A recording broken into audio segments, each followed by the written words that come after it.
बिस्मिल्लाहिर्रहमानिर्रहीम। मैं मोहम्मद अमीन। माशाल्लाह जी अज पीर का दिन हॉस्पिटल का लंगर शुरू हो गया जी। माशाल्लाह अज पकन लगे ने जी, अल्लाह खैर करे जी। चनिया वाले चावल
पंजी तो 30 मिनट दम लाने। अल्लाह खैर जी।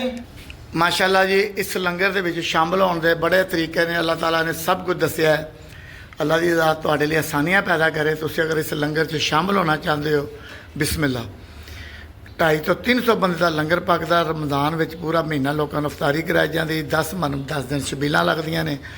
अल्लाह का शुक्र है, चंद दोस्त मेरे नाल ने जिन्हां की बदौलत सब कुछ चल रहा। उन्हां विचों कोई आंदा है, कोई जांदा है। अल्लाह ताला सब नूं हिम्मत दे, आमीन। चैनल लाइक सबसक्राइब शेयर करके भी तुसीं शामिल हो सकते हो। खुश रहो जी। ये 50 तो 60 बच्चे जोड़े थले सपारे कराने पाक पढ़ते हैं, दुआवां देंदे ने। चलने तुहानूं वो भी दिखाने। अल्लाह खैर जी।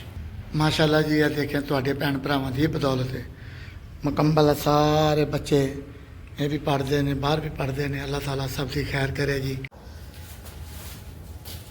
या अल्लाह।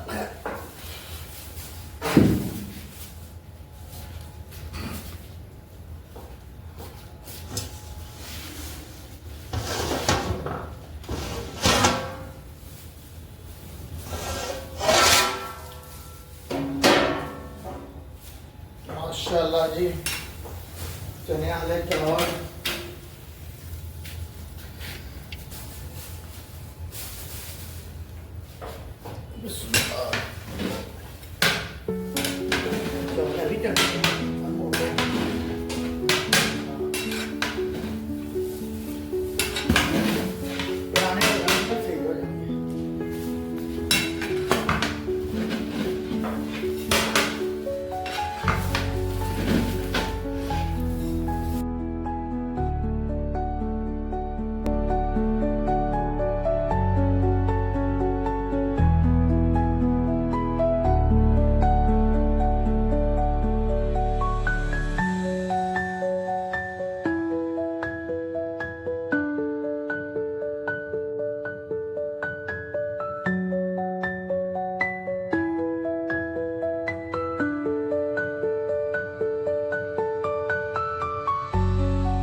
माशाल्लाह जी लंगर पैक हो गया, लंगर लैके निकल लगे, अल्लाह खैर किता जा रहे हैं।